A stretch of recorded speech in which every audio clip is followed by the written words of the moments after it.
156 plus का target Congress इस बार विधानसभा चुनाव में लेकर चली और चौथी लिस्ट कांग्रेस की 56 उम्मीदवारों की आ चुकी है और न्यूज 18 राजस्थान की चुनाव एक्सप्रेस आज आई है उस जिले में जो कि अरावली पर्वत श्रृंखलाओं के चारों तरफ से घिरी हुई है।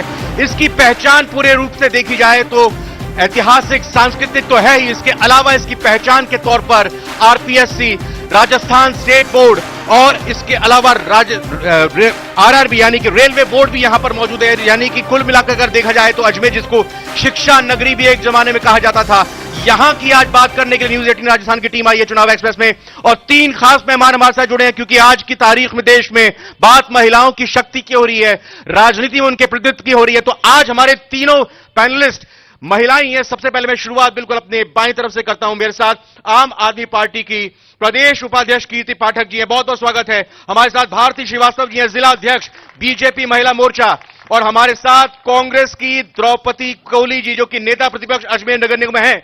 लेकिन इनकी एक और खास बात यह कि इस प्रोग्राम में यहां पर आई इसी बीच जो 56 नामों का ऐलान हुआ है उसमें द्रौपदी कोहली जी को भी यहां अजमेर दक्षिण से टिकट मिला है। देखिए जोरदार तालियों के साथ द्रौपदी जी का यहां पर अभिनंदन किया गया। द्रौपदी जी देखिए प्रोग्राम में आप यहां पर आई और ये आपका नाम का ऐलान हो गया। सांसें अटकी हुई थी, लग रहा था लिस्ट आएगी, सीईसी की मीटिंग लग रही है, प्रोग्राम में भी यहां पर आना है। ये बताइए तैयारी थी पूरी और उम्मीद थी कि टिकट मिलेगा? आ रहा हूं।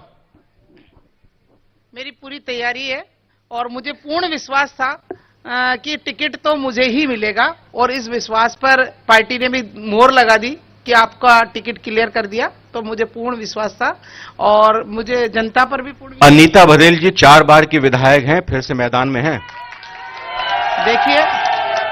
देखिए वो 4 बार के विधायक है, मैं भी मानती हूँ 4 बार से जनता ने उनको चुन के भेजा है और वो 4 बार से विधायक है। लेकिन ऐसा नहीं है कि वो 4 बार से विधायक और उनको कोई हरा नहीं सकता। मैं चैलेंज आपके माध्यम से चैलेंज उनके ऊपर कबूल कर रही हूँ और जनता मेरे साथ है और जनता आपको 3 दिसंबर को दिखाएगी कि कौन मैदान में होगा और कौन पीछे हटेगा। ये देखिए भारती जी कर दिया ऐलान कर दिया है यहां पर अपनी जीत का।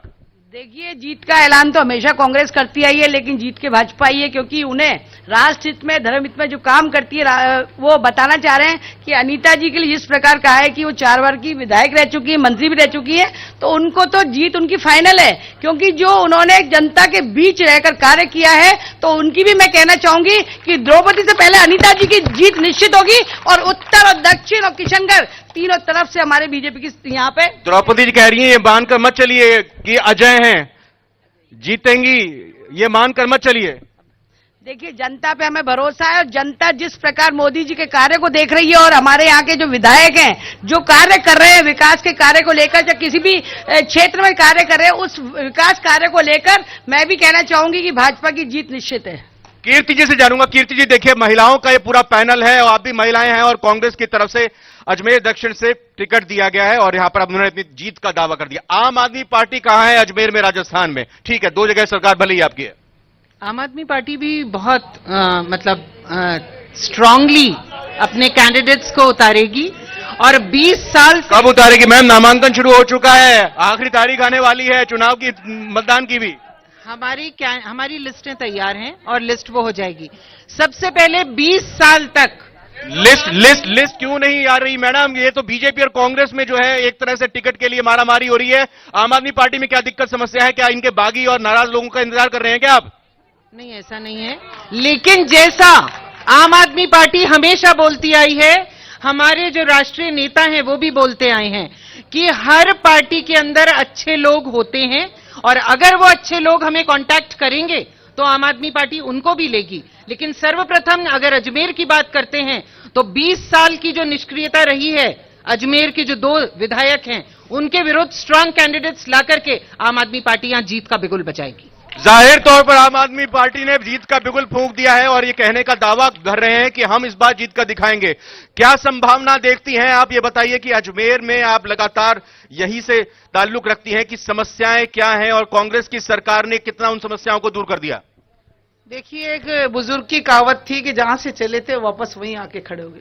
हमारे जो विधायक है उनकी यही स्थिति है। 20 साल पहले भी स्थिति अजमेर की वही थी और 20 साल बाद भी आज वही स्थिति है।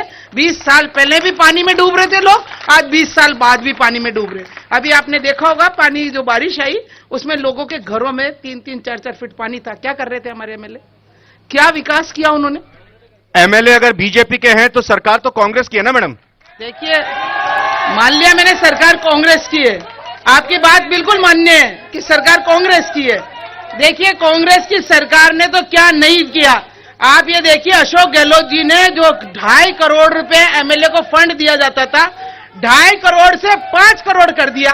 इन एमएलए ने कहाँ खर्च किया? मैं आपके इस चैनल के माध्यम से उनको चैलेंज करती हूँ कि वो कोई ऐसे 5 काम गिना दे मुझे कि जो उन्होंने 5 काम किए हो, जबकि सीएम साहब ने 5 करोड़ रुपए दिए उनको। जनता के पास आऊंगा काम किसने क्या किया, लेकिन यहां पर बात अगर बारिश में बरसात में डूबने की आती है तो यहां के लोगों का हलक प्यासा है। बीसलपुर बांध को छोड़ दिया गया बाकी 2 जिलों के लिए, क्यों मैडम? देखिए, वसुंधरा जी जयपुर ले गई, जनता कह रही है, जो भी मेरे भाई कह रहे हैं आप पार्टी के, तो मैं कहना चाहूंगी वसुंधरा जी के राज में तो बहुत सुकून था, पानी भी आया था और उसके साथ ही विधायकों ने भी हमारे यहाँ पर जल लाने। नहीं, बीसलपुर के पानी को जो तय किया गया था अजमेर के लोगों की प्यास बुझानी है, वो पानी टोंक भी चला गया और उधर अजमेर भी चला गया। ऐसा जयपुर चला गया। देखिए, जयपुर चला गया, अजमेर के लिए पानी बीसलपुर का तैयार है और भारतीय जनता पार्टी के विधायक आते ही यहाँ पर पानी की पूर्ति पूरी करेंगे। मैडम, 8 सीटों में से 5 बीजेपी के विधायक हैं। 6ठे विधायक जो नाराज होकर चले गए थे वो भी आपकी पार्टी से ताल्लुक रखते थे। कितने विधायक चाहिए और आपको? देखिए, हमारे विधायकों ने पानी लाने में कोई कमी नहीं छोड़ी है। जिस प्रकार मैं कांग्रेस सरकार होने के बाद और उन्होंने जनता की परवाह नहीं करी और किसी प्रकार का पानी 5 साल में कांग्रेस सरकार भी नहीं दे पाई है। जब विधायक ने पूरी कोशिश करी लेकिन विधायक की किसी प्रकार से नहीं चलने से कांग्रेस सरकार ने अपनी अड़ी रखी और जनता का सुख, पानी का सुख नहीं देखा। कीर्ति जी, दिल्ली में आम आदमी पार्टी बिजली का बिल, पानी का बिल माफ करती है, लेकिन पहले पानी तो आए, बिल की तो बात की बात है। देखिए, बिजली पानी की बात करते हैं अगर, तो आम आदमी पार्टी तो अपनी गारंटी देके जा चुकी है। मैं अजमेर के परिप्रेक्ष्य में बात करती हूं, 20 साल से अजमेर प्यासा भी है और अजमेर जलमग्न भी हो जाता है। अजमेर प्यासा है क्योंकि वसुंधरा राजे ने जो अजमेर के लिए स्कीम बनी थी बीसलपुर बांध की, उसको वसुंधरा जी ने जब बोला तो अजमेर के जो 20 साल के विधायक हैं, वासुदेव देवनानी और अनीता बघेल, दोनों मुंह में दही जमा करके बैठे रहे।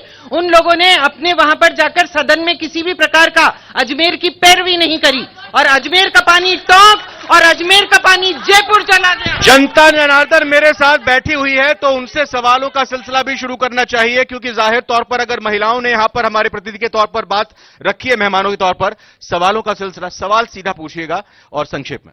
निश्चित रूप से राजस्थान के कुशासन के अंदर इस महाभ्रष्ट सरकार ने जिस प्रकार से युवाओं पर अत्याचार किया है, अजमेर के अंदर आरपीएससी है, एक आरपीएससी का मेंबर आज जेल के अंदर है, दूसरा आरपीएससी के मेंबर के लिए गहलोत साहब कहते हैं कि हमारे जीवन की सबसे बड़ी गलती है। इनके इस महाभ्रष्ट सरकार के अंदर बोर्ड और आरपीएससी की हमारी छवि धूमिल करने का काम कांग्रेस के कुशासन में।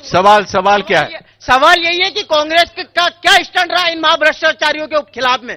कोई स्टैंड नहीं। आरपीएससी के मामले में, पेपर लीक मामले में कांग्रेस का क्या स्टैंड रहा? आ रहा हूं, सबके पास आऊंगा, रुकिए। मेरा सवाल कीर्ति पाठक जी से है। जो केजरीवाल जी सबके जो पार्टी बनी थी ना, आम आदमी पार्टी, जब ले लेके घूम रहे थे कि सबके सबूत है, आज उनके साथ में ही खड़े हुए हैं उन और सारे जेल में है, आज वो कागज इन्हीं के काम आ रहे हैं क्या? पूछो। पहले तो मैं आपसे जानूंगा सवाल, मैम, ये जो आरपीएससी के पेपर लीक की बात हो रही है, युवाओं के भविष्य की बात हो रही है, तो द्रौपदी जी ये बताइए कि कांग्रेस की सरकार ने क्या कुछ किया युवा जी? आ रहा हूं, बताइएगा, क्योंकि सीधा सवाल आप ही से है। मैं जवाब दूंगी। देखिए, आपने जो आरपीएससी का पेपर का मुद्दा उठाया है, अभी आप ये देखिए कि कांग्रेस सरकार ने तो जैसे ही पता लगा आरपीएससी में किसने धड़ल्ला किया, वो जेल में गया। वो किसका कारण था? कांग्रेस सरकार ने भेजा ना। मैडम, जब सड़क पे चलते हैं तो एक चीज लिखी होती है, दुर्घटना से देर भली, मतलब दुर्घटना घटी ही क्यों? देखिए, हर आदमी किसी के पेट में नहीं घुसा होता है, किसी ने क्या किया उससे कोई मतलब नहीं, लेकिन उसने अगर किया है तो उस कृत्य को उसको अपराध के रूप में उसको सजा मिले, ऐसा सरकार ने करा। लेकिन इनकी सरकार ने क्या करा? बेरोजगारों के साथ अत्याचार तो ये लोग कर रहे हैं, 15 लाख नौकरियां देंगे, 15 लाख रुपए देंगे, ऐसा क्या किया? कोरोना में क्या कर दिया? नौकरियों की बात हो रही है, बीजेपी की केंद्र सरकार ने क्या दिया, लेकिन कांग्रेस ये कहती है कि आपने ईडी जरूर यहां पर राजस्थान में दे दी है। देखिए ईडी ऐसे ही ईडी नहीं दी जाती है, जब तक कोई कर्म गलत नहीं होंगे तब तक ईडी किसी के घर नहीं आती है। मैं आपको कहना चाहूंगी गहलोत सरकार ने जो नौकरियों की बात करी थी और नौकरियों के बाद में जो कैंप लगाने की बात करी थी कि हम रोजगार देंगे, उस कैंप लगाकर किसी प्रकार का कोई युवा को रोजगार नहीं दिया गया और युवाओं के साथ में उनके जीवन से खिलवाड़ किया गया। कीर्ति जी, भ्रष्टाचार को मिटाने के नाम पर पार्टी आम आदमी पार्टी आई थी, आज तो आपके पार्टी के बड़े दिग्गज नेता जेल में हैं, जमानत के लिए घूम रहे हैं। षड्यंत्र है ये, क्योंकि सर्वोच्च न्यायालय तक ने ये चीज बोली है कि कोई भी सबूत नहीं है। जमानत फिर क्यों नहीं मिल रही है? बार बार दरवाजा खटखटा रहे हैं अदालत का। मुझे बताइए, ईडी आज तक मुकदमा पेश कर पाया? अगर मुकदमा ही पेश नहीं कर कोर्ट ने फिर उनको रिहा क्यों नहीं किया? फिर जमानत क्यों नहीं मिल रही है? कोर्ट के पास जब कोर्ट का इन्होंने फैसला रिजर्व रखा, जब कोर्ट ने सारी इतने दिन बाद सुनवाई करी, फैसला रिजर्व रखा, इसका मतलब दाल में कुछ काला है। और नहीं, ये हुटिंग नहीं देखिए, हुटिंग नहीं। अजमेर में ये भी कहा गया कि अजमेर स्मार्ट सिटी बनेगी। भाई कितनी स्मार्ट सिटी बनी है? आ रहा हूं। कितनी स्मार्ट सिटी बनी है? जी मैडम। स्मार्ट सिटी के नाम पे दोनों ही पार्टियों ने ठगा है अभी तक। इन्होंने जो वो बनाया डूबत शहर, पूरा अन्ना सागर इन्होंने पाट दिया है। उसके अलावा स्मार्ट सिटी जो एलिवेटर रोड बनाया वो इतना छोटा बनाया कि एक गाड़ी निकलनी मुश्किल है। मैं दोनों से पूछती हूं कि अजमेर के विकास, दक्षिण में स्मार्ट सिटी के नाम पे कुछ काम नहीं हुआ और उत्तर में जो हुआ है वो सारा कागजों में उल्टा सीधा हुआ है। आप भी बताइए, अजमेर सिटी क्या स्मार्ट है? बैठ जाइए मैम, बैठ। बिल्कुल, अजमेर सिटी का इतना बुरा हाल कर दिया है। मैडम कह रही है कि बीजेपी कांग्रेस दोनों ही जिम्मेदार हैं, आप क्या मानते हैं? दोनों ही जिम्मेदार हैं। दोनों एक पैसा रिलीज कर रही थी, एक बनाने का दावा कर रही थी, दोनों ने कुछ भी नहीं किया, शहर का पूरा नाश कर दिया। दक्षिण के अंदर जाकर तो कोई तीसरी संभावना को तलाश रही है क्या अजमेर की जनता इस बार? बिल्कुल, इस बार तो 100% तलाश रही है। इस बार आम आदमी पार्टी के प्रत्याशी जब उतरेंगे तब हमारी सरकार, हमारे प्रत्याशी जीतेंगे भी। इनको सिर्फ हाँ, क्या बोल रहे हैं? ये कितने वर्षों में बनेगा स्मार्ट सिटी? इस ओर गिरते हैं तो कुआं है, इस ओर गिरते हैं तो खाई है। स्मार्ट सिटी की बात हो रही है। मैडम आऊंगा, आप एक मिनट रुकिए, आ रहा हूं जरा। जो स्मार्ट सिटी की बात हो रही है, बड़ी स्मार्ट हमारे साथ यहां पर मेहमान है। दोनों पर ही आरोप लगे, बीजेपी और कांग्रेस दोनों पर ही।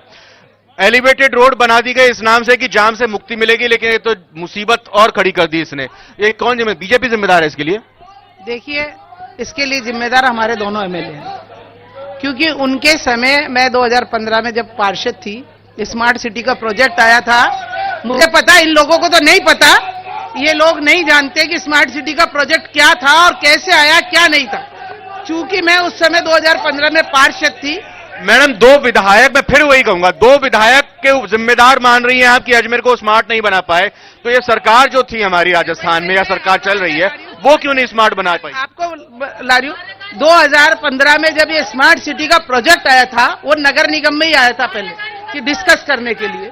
तब हमने उसमें ये कहा था कि इस चीज में कि स्मार्ट सिटी का जो सरकार पैसा देगी और उसमें नगर निगम अपना 10% पैसा देगी, तो क्यों ना नगर निगम के लोगों से भी प्रस्ताव लिए जाए।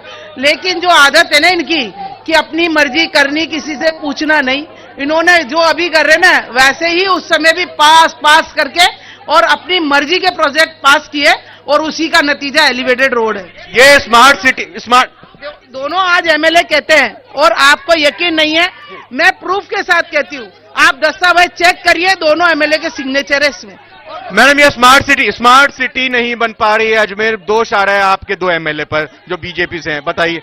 अगर हमारे बीजेपी के 2 विधायक हैं, लेकिन इस समय सरकार तो कांग्रेस की है, तो कांग्रेस की सरकार में कहीं ना कहीं भ्रष्टाचार की बू आ ही रही है, जिनके हिसाब से प्रशासन पूरा चल रहा था और उन्होंने विधायकों की सुनी नहीं। उन्होंने अपने भ्रष्टाचार को लेकर कांग्रेस सरकार ने इस तरह के स्मार्ट सिटी को बनने में बहुत ज्यादा बाधा। स्मार्ट सिटी के नाम पर यह भी कहा गया कि यहाँ पर ये काम ऐसे शुरू किए गए ताकि भ्रष्टाचार खुलकर किया जा सके, क्या लगता है आपको?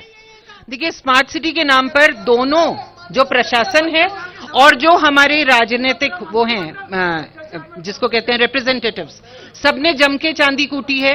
अजमेर का आना सागर सेंट्रल वो है, उसको पाट करके हमारे माननीय विधायक हैं नॉर्थ के, वो रोज वहां से निकलते थे। वो वहां जो अवैध कॉलोनीज थी, उन्होंने अपने समय में 20 साल में उनके ऊपर कोई कार्रवाई नहीं कराई।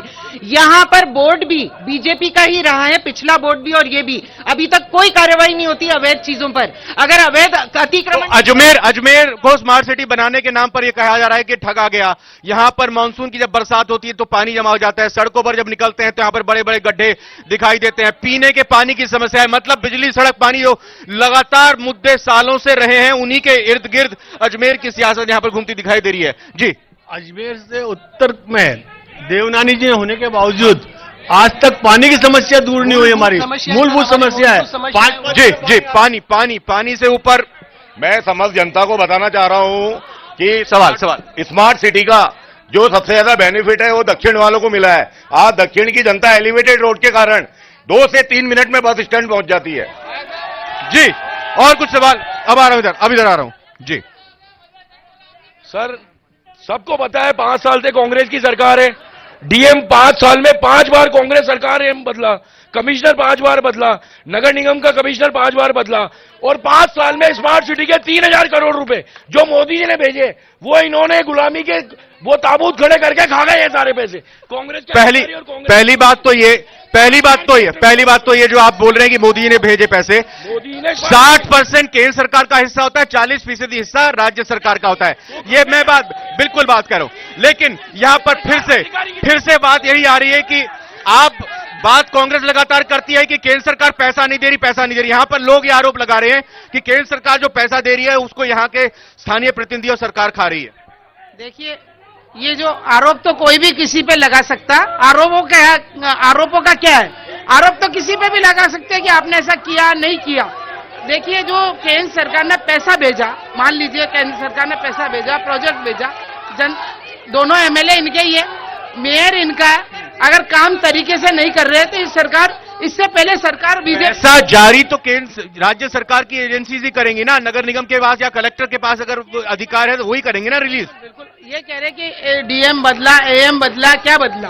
अगर सरकार में कोई काम ढंग से नहीं करेगा, अगर उसका ट्रांसफर होगा तो ये तो एक प्रक्रिया है, ट्रांसफर की कोई दिक्कत नहीं है। लेकिन मैं ये कहना चाहूंगी कि जो ये आरोप लगा रहे हैं, इससे पहले सरकार बीजेपी की थी और इसी बीजेपी की सरकार में ये प्रोजेक्ट आया था और बीजेपी की सरकार क्या कर रही थी? और तब भी एमएलए यही थे, आज भी एमएलए है। क्या कारण है? बीजेपी पर ही दोष बढ़ा जा रहा है कि आखिर जो भी गड़बड़ी हुई है, पैसा आता है केंद्र सरकार की तरफ से लेकिन यहां पर काम नहीं हो पा रहा है। देखिए, जो बीजेपी आज हमारे नरेंद्र मोदी जी जो सबसे ज्यादा काम करते हैं, जिस प्रकार पेड़ उसके ऊपर फल लगता है उसको दुनिया पत्थर मारती है, उसी प्रकार कांग्रेस भी बीजेपी पे थोपती है अपने भ्रष्टाचार को छुपाने के लिए। वो हमारे बीजेपी पे आरोप लगाती है क्योंकि सरकार की मंशा कोई काम करने की नहीं है, इसीलिए बीजेपी पे आरोप लगाए जाते हैं। ये जितना दमदार नारे यहाँ पर भाई लगा रहे हैं, एक बार दमदार सा देखता हूँ कि इनके पास कुछ सवाल भी है कि नहीं है। बहुत दमदार के साथ आप यहाँ पर अपनी मैडम आओ। अजी, पुष्कर के अंदर 5 साल बीजेपी की सरकार बनती है, 5 साल कांग्रेस की सरकार बनती है। आज तक कोई विकास नहीं करा है, ना बीजेपी ने कराया ना कांग्रेस ने कराया है। इस बार आम आदमी पार्टी की सरकार बनेगी और 5 साल बाद में देख लेना। तो आप आम आदमी पार्टी के कार्यकर्ता हैं, आम आदमी पार्टी से जुड़े हुए हैं आप, आम आदमी पार्टी, ठीक है, बिल्कुल सही बात है, आपने अपनी बात रखी। एक मिनट ये जो भ्रष्टाचार बोला क्या भ्रष्टाचार की ये जो गवर्नमेंट ये जो कह रहे हैं ना स्मार्ट सिटी के पैसे, स्मार्ट सिटी के डबल इंजन की सरकार होती राजस्थान में तो अजमेर सिटी के स्मार्ट सिटी के पैसे स्मार्ट सिटी बन के रहती। और ये गहलोत सरकार आने से और इसके जो अफसर है ना वो सारे स्मार्ट सिटी के मैम, ठीक है, डबल इंजन। एक मिनट मैम, छीना झपटी नहीं। हाँ, एक मिनट, एक सवाल ले रहा हूँ, उसके बाद ब्रेक पे जाऊंगा। सवाल क्या है? मैं बीजेपी के विधायकों से पूछना चाहता हूं कि आप लोगों को 20 साल यहाँ हो गए, लेकिन आपकी जो परिवर्तन यात्रा अजमेर में आई थी वो परिवर्तन की मांग करती है, तो अजमेर की जनता भी ये मांग करती है अजमेर में परिवर्तन जरूरी है।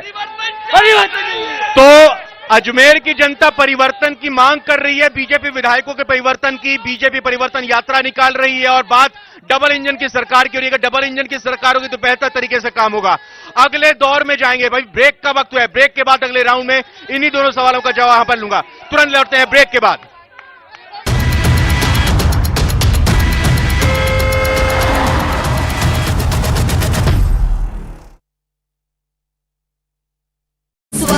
खिला है मकराना से जाकिर हुसैन गेसावत को टिकट दिया गया है, जैतारण से पूर्व मंत्री सुरेंद्र गोयल को कांग्रेस पार्टी ने दाव खिलाया। इससे पहले सुरेंद्र गोयल भारतीय जनता पार्टी में हुआ करते थे।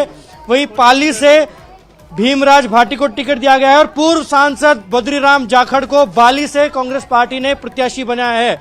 बाली में भारतीय जनता पार्टी के दिग्गज नेता पुष्पेंद्र सिंह राणावत वर्सेस बद्रीराम जाखड़, काफी रोचक मुकाबला होने वाला है। भोपालगढ़ जो कि एससी रिजर्व सीट है, वहां से गीता बारवर को टिकट दिया गया है। बिलाड़ा से मोहनलाल कटारिया को टिकट दिया गया है। शिव से अमीन खान को कंटिन्यू किया गया है। 5 बार के विधायक अमीन खान जो कि काफी एजेड माने जाते हैं, उनको टिकट दिया गया है। जबकि वहां से फतेह मोहम्मद और शमा बानो का टिकट तय माना जा रहा था, लेकिन उन तीनों पर विश्वास न जताते हुए कांग्रेस ने अपने वयोवृद्ध नेता, अपने विश्वस्त नेता अमीन खान पर दाव खेला है। वहीं सिवाना से मानवेंद्र सिंह को टिकट दिया गया है। सैनिक कल्याण बोर्ड के चेयरमैन मानवेंद्र सिंह, जिनका जैसलमेर से टिकट तय माना जा रहा था, उनको सिवाना भेज दिया गया है। जैसलमेर से प्रचार भी शुरू कर दिया था, कैंपेन शुरू कर दिया था, लेकिन जब सूची आई तो 138 जो कॉन्स्टिट्यूंसी नंबर सिवाना है, वहां से मानवेंद्र सिंह को प्रत्याशी बनाया गया है। वहीं चौठन से पद्माराम मेघवाल पर दांव खेला है। जालोर से रमीला मेघवाल को प्रत्याशी बनाया गया है। भीनमाल से समरजीत सिंह को टिकट दिया गया है। पिछली बार चुनाव लड़े समरजीत सिंह को टिकट दिया। रफीक मंडेला को चुनावी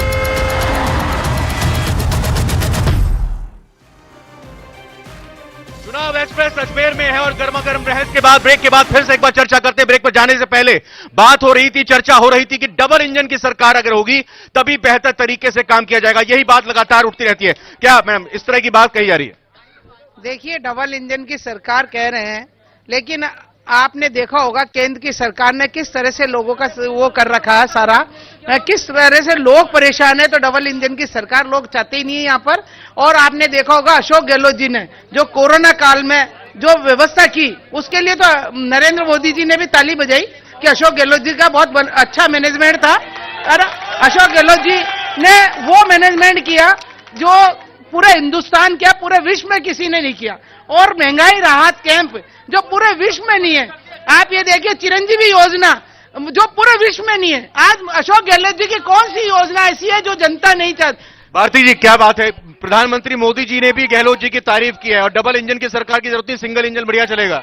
देखिए, डबल इंजन की सरकार जनता पुकार रही है। राष्ट्र तो देश इसमें बात करने वाली ऐसी नरेंद्र मोदी जी, जिन्होंने ये बात करती है कि इनके गहलोत जी, अशोक गहलोत जी कोरोना काल में सेवा कर रहे थे, कोरोना काल में होटलों में बैठे थे और नरेंद्र मोदी जी ने वैक्सीन लाकर और हमारे देश को खाद्य सामग्री पहुंचाई है, साथ ही अकाउंट में घर बैठे पैसा पहुंचाया है। और हमारे यहाँ के जो विधायक हैं, उन्होंने घर घर जाके, गली गली जाकर सेवाएं दी है, खाद्य सामग्री दी है। जनता के साथ जुड़े होने की बात आ रही है। आम आदमी पार्टी चुनाव लड़ने तो आगे, लेकिन आम आदमी पार्टी पिछले 5 सालों में अजमेर की जनता, राजस्थान के लोगों के साथ किसी जगह पर थी, कहीं खड़ी हुई थी? सबसे पहले डबल इंजन की जवाब नहीं, आम आदमी पार्टी का बताइए ना मैडम। आम आदमी पार्टी का ये बता रही हूँ। डबल इंजन की सरकार की बात करते हैं, 10 साल तक डबल इंजन की सरकार थी, ट्रिपल इंजन की सरकार थी। दूसरे कोविड मैनेजमेंट की बात हो रही है अगर, और अशोक गहलोत सरकार की बात हो रही है, तो अशोक गहलोत सरकार ने 2018 का जो अपना घोषणा पत्र था, जो उनकी प्रतिबद्धता थी, उसका एक बिंदु भी पूरा नहीं किया है। कीर्ति जी, ये बताइए ना कि आम आदमी पार्टी के कार्यकर्ता राजस्थान के लोगों के साथ कहां थे? अब चुनाव में आप जा रहे हैं तो बताएंगे, कहीं नहीं बताएंगे? जी, आम आदमी पार्टी के कार्यकर्ता कोविड सहायता के अंदर सबसे पहले आगे भाग रहे थे। जिस चीज की पीठ थपथपा रहे हैं अशोक गहलोत, कीर्ति पाठक खुद भी थी और कोविड आईसीयू के अंदर जाकर दिल्ली में जब कोरोना आया तो आम आदमी पार्टी की तरफ से क्या किया गया वो सब देख रहे हैं, वो बात कर रहे हैं। पीछे बैठिए, आ रहा हूं आराम से। हाँ, आपने कहा मैडम ने, आप आदमी पार्टी वाली ने, कि सवाल बताओ आप, यहाँ पे विश्लेषण मत करो आप। गहलोत मुख्यमंत्री बनने के बाद अपना घोषणा पत्र बाकायदे में अपना मैनिफेस्टो दिया है और उस मैनिफेस्टो के तहत सारे काम किए और बाकायदे पूरे गहलोत साहब ने सारे काम किए। बेरोजगारी भत्ता दिया क्या? किसानों का लोन माफ किया क्या? बिल्कुल, किसानों का 10 लाख किसानों का लोन माफ किया है। सवाल क्या है? मेरा सवाल ये है कि अजमेर में हम यहाँ आए अभी चुनाव के लिए, उत्तर और दक्षिण की हम बात करें, राष्ट्रीय मुद्दों को अपन छोड़कर मेन बात है अजमेर के विकास की। अजमेर का सर्वांगीण विकास कैसे हो, अजमेर की जनता कैसे खुशहाल रहे, अजमेर की जनता परिवर्तन की बात कही जा रही है इस बार यहाँ पर। बिल्कुल सर, अभी जो विवाद चल रहा था स्मार्ट सिटी का, अभी गए महीने की बात है, अनीता पटेल जी खुद राजा साइकिल चौराहे पे बैठे थे कि रोड नालियों के खुद जब 20 साल उनके हाथ में है, उनका विधानसभा क्षेत्र, उनके रोड तक। बोले सर एक सेकंड सर, मैं जितनी भी मात्र शख्सियां हैं उनसे पूछना चाहता हूं, देश में महिला अत्याचार बढ़ रहा है। ब्रजभूषण, कुलदीप सेंगर, चिन्मयानंद स्वामी को अभी तक फांसी क्यों नहीं मिली? महिलाओं की बात, बिल्कुल यहाँ पे महिलाओं को लेकर जवाब आएगा। एक बैठ जाइए। हाँ बोलो। जैसे आप पूछे डबल इंजन की सरकार, वैसे ही कह रहा हूँ कि पिछले जो कार्यकाल था, जहाँ पे सवाल वहाँ पे बोल रहे थे, जो पिछले कार्यकाल था उसमें डबल इंजन थे, वो कोई काम नहीं करा। जी बिल्कुल, यानी सिंगल इंजन या डबल इंजन। मैडम बोलो क्या बात। क्या महिलाएं राजस्थान में, अजमेर में सुरक्षित हैं? महिलाओं को लेकर मेरा ये सवाल है आपसे कि हमारे जो हमारा राजस्थान है, जो हमारे संस्कृति के लिए, वीरांगनाओं के लिए पहचाना जाता था, आज उस राजस्थान को रेगिस्तान बना दिया। और जो इसके केसेस थे उनको ये 70 से बोलते कि गलत है। उसके बाद हमारे माननीय जो बोलते हैं कि मैं मुख्यमंत्री हूँ, उसने ये कमेंट किया था कि ये मर्दों का शहर है। क्या उसके घर के अंदर मर्द है? ये काम करते हैं क्या उसके औरतों के साथ? क्यों करा उसने गंदा सवाल? ऐसे गंदे सवाल के लिए उसको मर जाना चाहिए था, लेकिन फिर भी नहीं किया उसने। माइक महिला कितनी सुरक्षित यहाँ पर महसूस करती है? ठीक है, आपका सवाल सबका हो गया ना, प्लीज आप बैठ जाइए। एक मिनट हो गई, पेपर लीक की बात अभी हुई, जवाब सुना। अजमेर में महिला बिल्कुल सुरक्षित नहीं है। यहाँ पर रोज के 17 केस होते हैं बलात्कार के। महिलाओं की असुरक्षा का जितना अजमेर का बेहाल है वो कहीं भी नहीं है राजस्थान के अंदर। महिलाएं बड़ी असुरक्षित। जी एक मिनट मैं कांग्रेस के वक्ता से पूछना चाहूंगा, वो कह रहे हैं हमने मैनिफेस्टो पे काम किया, क्या तुष्टिकरण उनके मैनिफेस्टो के तो अंदर था? 5 सालों के अंदर सर्वाधिक अगर कुछ हुआ तो तुष्टिकरण हुआ। अजमेर जैसे स्वार्थपूर्ण शहर के अंदर तुष्टिकरण के नारे लगे। जयपुर के अंदर इन्होंने भेदभाव किया, एक व्यक्ति की हत्या होती है तो 50 लाख के चेक देते। तुष्टिकरण, एक मिनट रुकिए ना भाई, अभी हुआ है ना। तुष्टिकरण एक बड़ा मुद्दा रहा है। तुष्टिकरण, आ रहा हूं, सबके पास आ रहा हूं। तुष्टिकरण भी इस बार चुनाव में बड़ा मुद्दा रहेगा क्या? देखिए ऐसा है, ये काम बीजेपी का काम है। हिंदू और मुसलमान जब जब चुनाव आते हैं, जब इनको हिंदुओं की याद आती है, जब चुनाव आते हैं, जब इन्हें चुनाव आने पे आपको सब याद आता है। देखिए आपस में नहीं, प्लीज बैठिए। आपका सवाल यहाँ पे जवाब, आपने सवाल किया, जवाब तो सुनिए भाई। देखिए मैं कहना चाहूंगी, जिस प्रकार महिलाओं के विषय में बात हो रही थी, तुष्टिकरण तो कांग्रेस ने हमेशा हिंदू मुस्लिम को लड़ाने की हमेशा बात करी है, और इस राजस्थान में पूरा तुष्टिकरण करके और हम आपस में, हम हिंदू और मुस्लिम को लड़वाया है। कांग्रेस सरकार के पास एक, क्या ये बड़ा मुद्दा बनने जा रहा है? शॉर्ट में बिल्कुल, तुष्टिकरण की राजनीति बीजेपी और कांग्रेस दोनों करती आई है और लगातार कर रही है। बिल्कुल। एक जल्दी से यहाँ पे कुछ और सवाल लेता हूँ, कुछ और सवाल यहाँ पर लेता हूँ। यहाँ पर जी एक मिनट कुछ बोल रहे हैं, आपका सवाल हो चुका, प्लीज रिपीट नहीं। देखिए, मैं आपके चैनल के माध्यम से ये कहना चाहूंगा कि आगामी जो चुनाव है विधानसभा के, अजमेर उत्तर और दक्षिण में जो भी हो, संपूर्ण मतदान करें और जनता अपना निर्णय दे, ऐसा निर्णय दे कि अजमेर का विकास हो सके। पहले इसको साइड में करो, फिर बोलूं ना। मैं बात कर रहा हूं भ्रष्टाचार की। भाजपा कहती है भ्रष्टाचारियों को जेल में डाला जाए। मैं अजमेर शहर की बात करता हूं। 2 भ्रष्टाचार पार्षद, एक तो ट्रेप हुआ 20,000 में, 20,000 ट्रेप में, और दूसरा जो फर्जी पट्टी, अरे बरी क्या कर दिया, पैसे देके बरी हुआ वो तो। और बात कर रहे हैं पानी की, एक मिनट हुआ, बात पूरी सुनने दो, बात करने दो। बात कर रहे पानी की, तो भाजपा के कार्यकाल में पानी गया, और उत्तर विधानसभा में मंत्री था वासुदेवनानी, न एक बार विधानसभा में आवाज उठाई और ना विपक्ष कांग्रेसी ने आवाज उठाई। इससे बड़ा दुर्भाग्यपूर्ण क्या है? और अब बराबर क्या आरोप है? बराबर क्या आरोप है? हाँ बोलिए। देखिए सर, ऐसा है, अजमेर से चिकित्सा मंत्री थे रघु शर्मा, और अजमेर में संभाग का सबसे बड़ा अस्पताल है जवाहरलाल नेहरू अस्पताल। अभी आप उसकी स्थिति देखोगे ना तो वहां पे रुई तक नहीं है, और इतना घुटनों तक पानी था जब अभी विपक्षों की। रघु शर्मा जी तब सब व्यवस्था होती थी। जो रघु शर्मा जी मंत्री है, उन्होंने कुछ भी नहीं किया अजमेर के लिए, जबकि कांग्रेस सरकार से मंत्री था चिकित्सा मंत्री, और उन्होंने कुछ भी नहीं किया। एक मिनट एक क्वेश्चन है कि कांग्रेस सरकार से कि लाल डायरी का राज बताइए आप। लाल डायरी, एक मिनट आप बैठिए ना भाई, हो गया। 1-2 सवाल। हाँ भाई साहब, मैं ये बोलना चाह रहा हूँ कि हिंदुस्तान में ये दो ठग है, मोदी और राहुल। जब मोदी जी ने ये मैंने आपको पहले ही बोला था, इस तरह की संसद आप जो घर पे अपनी बात नहीं करते हैं अपने बच्चों से, ऐसी बात मत बोलिए प्लीज। नहीं बोलेंगे, अच्छी तरह बोल जाएंगे। ये आपस में राहुल गांधी जी ने राहुल गांधी जी को सदस्यता खत्म करी थी। मैं आपसे पूछना चाहता हूँ, एक मिनट, मैं आपसे पूछना चाहता हूँ, मैं जी टीवी से पूछना चाहता हूँ। अरे बोलिए ना भाई। राहुल गांधी जी ने सदस्यता खत्म करी थी। ठीक है, मैं कांग्रेस सरकार से पूछना चाहता हूँ, आप पीछे रहिए, पीछे रहिए आप। मैं कांग्रेस सरकार से पूछना चाहता हूँ, ये किस उम्मीद को लेके वापिस आना चाहते हैं? 4.5 साल इन्होंने होटलों में गुजार दिए, युवाओं के साथ इन्होंने धोखा किया। बिल्कुल बिल्कुल, युवाओं पे आ रहा हूँ, एक मिनट, लास्ट।